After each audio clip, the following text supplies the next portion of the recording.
Hey, it's Mr. Hyde. I'm back after a rather long hiatus, vacation, or merely um, absence due to overwork.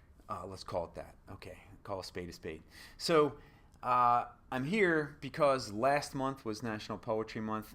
Did a lot of poetry with students in terms of introducing them to different poets, talking about poets, talking about a group I used to run out of a middle school called the Poetry Gorillas, and then finishing up with a lot of Blackout poetry. Thanks to Kleon for that idea. At least that's where I encountered it first. So I'm going there with those thanks. And what I like to do is sort of talk a little bit about poetry. I've done that before, but a little bit more philosophical about poetry. And then I thought I'd read a number of these Blackout poems here, which I pulled off my blackboard. So, I read poetry for a lot of different reasons. And as I was thinking about those reasons, I kept coming back to one that seemed to me to be like the biggest reason for why I read poetry. And it's not a reason that, like, I'll share it with my students. I do share it with my students. It's not a reason that you're going to be able to test for. It's not a reason that is going to induce any kind of academic increase in students' performance on any measure of, I guess, close reading. Now, I read poems because they're gifts. I read them because, just like a gift, when you open this thing, you are surprised. And, you know, some years ago, I wrote an article for um, a blog called Cooperative Catalyst. And the article was based on the work of Hyde, who wrote a book called The Gift. And it was about art and the gift economy.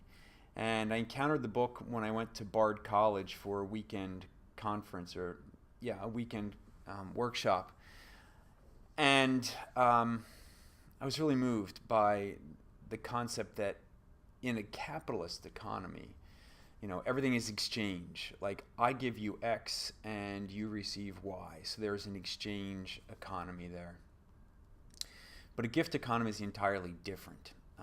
In a gift economy, gifts rotate or cycle through a community.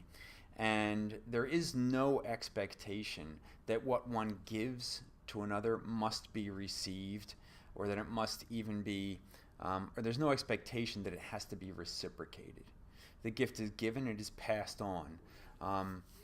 Only the reception is necessary in order for there to be a gifting. And that's how I see poetry, right? Like, that is part of a gift economy because it is art, and most art is, according to Hyde, most art is part of a gift economy. And so I get a poem from a student, I read it, and immediately I'm filled with surprise and wonder. The best poems will put things together in ways that I'd never thought of before, will juxtapose words that I've never seen next to each other before. These are all gifts. I mean, I have a facility with language. I know language really well, but there are so many words that they can be put together in so many ways to create images that I'd never seen before. And so I'd like to introduce you to some of the gifts that I've received, or that our class has received, because these gifts are not just for me. These are gifts for my entire classroom community. So I chose some books from our library that were being thrown out, and I cut them up, and I handed out sheets of these to students. They didn't know what kind of books they were getting. A little bit more on that later. This is one of my favorites. You can see that. And here's how this goes. Schools should respect our teenagers. The pressure can end lives. I showed them ways that they could add art to it, but I didn't mandate that art had to be there.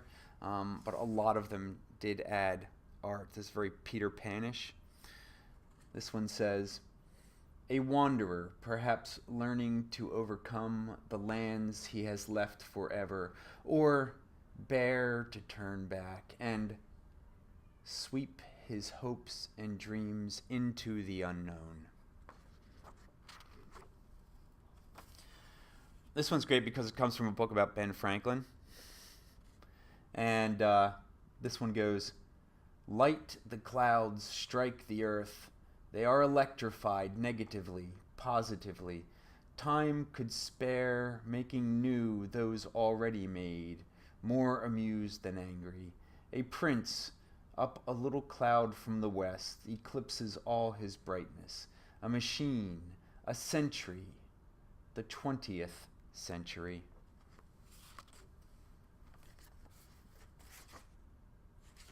I don't know what book this came from, but hold on. My light monitor just went out. Okay, so I don't know what book this came from, but this is great. This is,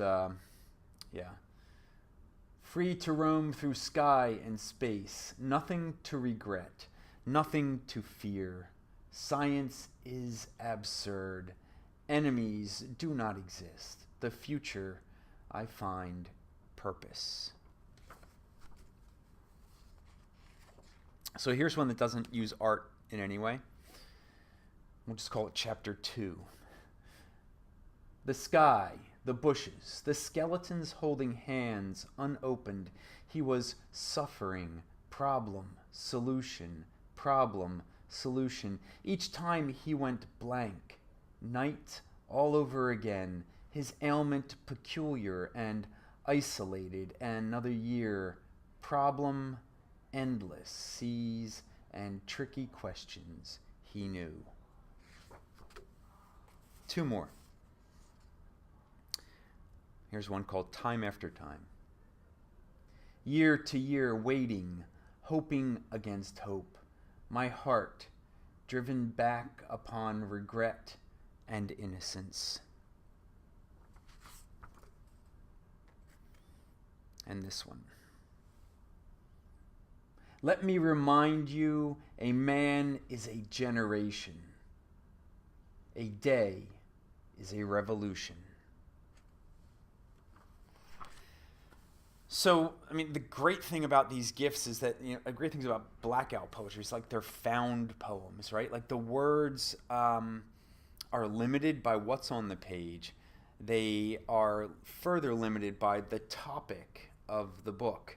And then it's just a process of the brain sort of filtering, looking for patterns, certain words jumping out first, and then other words piling into that space in order to sort of like complete a thought, or maybe there's some other magic that happens there. I have to imagine that magic is part of it.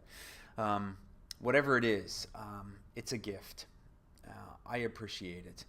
I more than appreciate it. I love it. I'm an inveterate lover of poetry, and these are some of the great poets this year.